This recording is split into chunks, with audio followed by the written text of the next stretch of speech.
Baik, bismillah. Assalamualaikum warahmatullahi wabarakatuh. Di sini saya akan menjelaskan sedikit tentang terkait maqasid asyariah, yakni ad-daruriyah, al-hajjah, dan at-tahsiniyah. Langsung saja, mulai dari pengertian dari maqasid syariah itu sendiri, yakni maqasid syariah adalah dua kata yang terdiri dari maqasid yang berarti tujuan dan arah atau arah, sedangkan dengan syariah ini agama, jalan. Secara terminologi, aturan-aturan yang telah disyariatkan Allah berkaitan dengan akidah dan hukum-hukum amal perbuatan amaliyah. Sedangkan maqasid syariah itu sendiri yakni tujuan, target atau hasil akhir berupa kemaslahatan hakiki dengan ditetapkannya hukum pada manusia. Makna-makna dan hikmah-hikmah menjadi tujuan syar'i di setiap atau di sebagian besar hukum yang ditetapkannya. Ini maqasid syariah. Kemudian adapun macam dari maqasid syariah dilihat dari kebutuhan dan pengaruhnya terhadap hukum. Ada maqasid ad-daruriyah dan juga maqasid ad-daruriyah, maqasid al-hajjah, dan maqasid at-tahsiniyah. Yang pertama yakni maqasid ad-daruriyah. Maqasid ad-daruriyah adalah kepentingan esensial yang merupakan kebutuhan pokok atau bisa juga disebut dengan kebutuhan primer. Maqasid ad-daruriyah,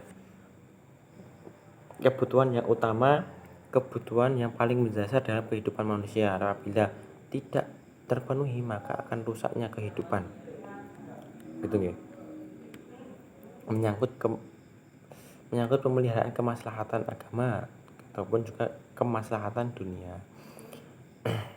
Adapun dalam kemaslahatan tersebut terkandung dalam syariat untuk menjaga 5 tujuan dasar, yakni menjaga agama, jiwa, akal, harta, dan keturunan.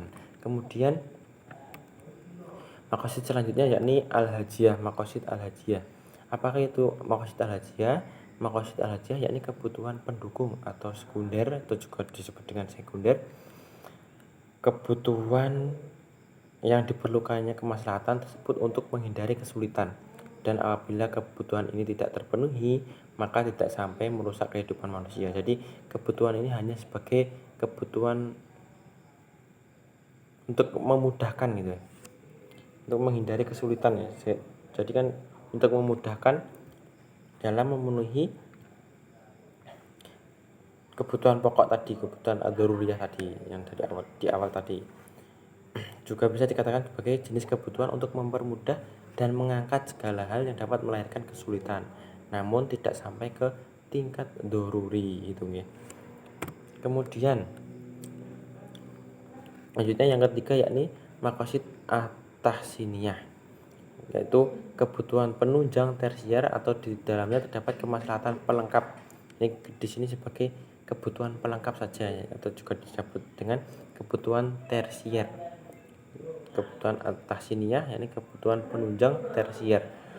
Tujuan dari keberadaannya yakni untuk mempermudah kehidupan manusia, di mana tanpa adanya hal tersebut tidak berarti merusak tatanan kehidupan manusia dan juga tidak akan menimbulkan kesulitan gitu ya. Jadi misal ini tidak terpenuhi maka kehidupan masih bisa dilakukan, dijalankan, tidak akan merusak kehidupan manusia dan juga tidak akan menimbulkan kesulitan gitu. Kemudian adapun unsur-unsur pokok dari maqasid asyariah itu sendiri ada 5, yakni yang pertama pemeliharaan agama atau juga disebut dengan muhafazah ad-din.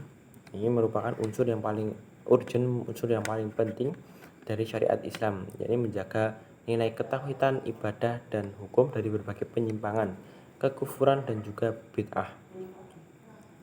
Contoh dari pemeliharaan agama itu sendiri yakni tentang pelaksanaan sholat. Ini sholat adalah kewajiban bagi semua Islam, yakni hukumnya wajib. Umat manusia semuanya hukumnya wajib untuk melakukan ibadah sholat, yang mana sudah tercantum dalam rukun Islam yang kedua, sehingga kedudukan sholat pun menjadi kebutuhan yang ad-daruriyah, kebutuhan primer yang wajib kita penuhi. Pada tingkat kebutuhan hajjiyahnya, demi terlaksananya salat yang baik dengan baik dibutuhkan berbagai fasilitas, yakni sebagai salah satunya yakni masjid. Hal tersebut merupakan kebutuhan sekunder Kemudian adapun untuk memenuhi kebutuhan tatasiniah atau kebutuhan tersier, yakni masjid yang difasilitasi berbagai hal seperti ruangan yang luas, tempat wudhu yang memadai gitu ya. Kemudian yang kedua, pemeliharaan jiwa, muhafazah an-nafs. Memelihara jiwa, yang dimaksud ya memelihara semua hak jiwa untuk hidup selamat sehat yang berkaitan dengan diri. Itu untuk menjaga jiwa agar tetap sehat dan selamat.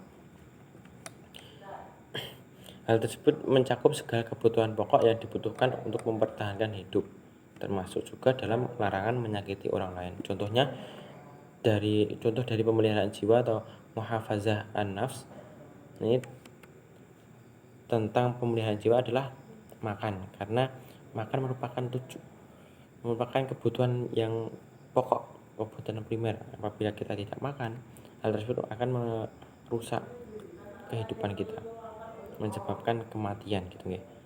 Dapat merusak tatanan kehidupan. Maka dari itu, makan merupakan termasuk kebutuhan ad-daruriyah, kebutuhan primer. Untuk adapun tingkat kebutuhan al-hajiyah, yaitu makan sebanyak 2 kali atau 3 kali sehari. Juga dibutuhkan pula peralatan masak seperti kompor. Hal tersebut, adanya peralatan masak merupakan kebutuhan al-hajiyah gitu ya, sebagai untuk memudahkan. Adapun untuk kebutuhan antasiniah sebagai pelengkap, yakni untuk memenuhi makanan 4 sehat 5 sempurna gitu. Kemudian yang ketiga, pemeliharaan akal. Memelihara akal salah satu tujuan dari syariat Islam, syariat yang disyariatkan oleh Islam. Tujuan dari syariat Islam ini, upaya pemeliharaan akal ini terlihat dari kewajiban untuk menuntut ilmu yang merupakan model paling utama dalam memelihara kesehatan akal. Contohnya tentang pemeliharaan akal adalah kewajiban belajar memperoleh ilmu pengetahuan. Belajar sendiri adalah wajib dan kedudukan belajar merupakan kebutuhan ad-daruriyah, kebutuhan primer. Kemudian kebutuhan al-hajiyah, adanya tempat belajar seperti kelas, kursi, meja, serta papan tulis, atau sebagai untuk memudahkan kita dalam belajar. Kemudian untuk kebutuhan atasiniah adalah lengkapnya fasilitas ruang belajar itu sendiri gitu ya. Ruangan, ada pula dengan juga desain ruangan yang menyenangkan. Hal tersebut merupakan pelengkap dari kebutuhan tersier. Kemudian yang keempat, kebutuhan pemeliharaan keturunan atau muhafazah an-nasl. Memelihara keturunan merupakan bagian dari tujuan dasar syariat Islam dengan menjaga garis keturunan yang sesuai dengan syariat Islam, yaitu dengan adanya peraturan pernikahan yang menata hubungan suami istri yang sah secara syar'i. Dengan adanya pernikahan, maka akan secara otomatis akan memelihara keturunan, karena tujuan menikah salah satunya yakni untuk menambah keturunan gitu. Contoh memelihara keturunan yakni dengan melakukan akad nikah yang sah. Hal tersebut merupakan kebutuhan ad-daruriyah, kebutuhan primer. Dan kebutuhan al-hajiyah, pelaksanaan akad nikah harus diketahui dan dicatat oleh petugas yang berwenang. Sebenarnya pernikahan yang tidak dicatat oleh petugas yang berwenang atau tidak diketahui oleh petugas yang berwenang, hal tersebut pernikahannya sah, akan tapi sebagai mempermudah saja nanti ke depannya gitu ya, tidak menimbulkan permasalahan. Kemudian kebutuhan al-tahsiniyah, yakni akad nikah ini diselenggarakan secara meriah, hanya pelengkap saja. Misal ini tidak diperoleh, maka pernikahan akan tetap terlaksana. Kemudian yang terakhir, yakni 5 unsur pokok yang terakhir maqasid syariah, yakni pemeliharaan harta, muhafazah al-mal. Memelihara harta yang dimaksud yakni terpeliharanya hak seorang dalam hartanya dari berbagai bentuk kezaliman. Gitu nggih. Contoh wajibnya setiap orang bekerja untuk memenuhi kebutuhan hidupnya dan keluarga yang menjadi tanggung jawabnya, termasuk kebutuhan ad-daruriyah. Jadi suami memiliki kewajiban untuk menafkahi keluarganya, bertanggung jawab atas keluarganya. Hal tersebut merupakan kebutuhan ad-daruriyah, kebutuhan primer, pemeliharaan dalam harta. Kemudian untuk membantu kelancaran dalam pekerjaan dibutuhkan peralatan-peralatan,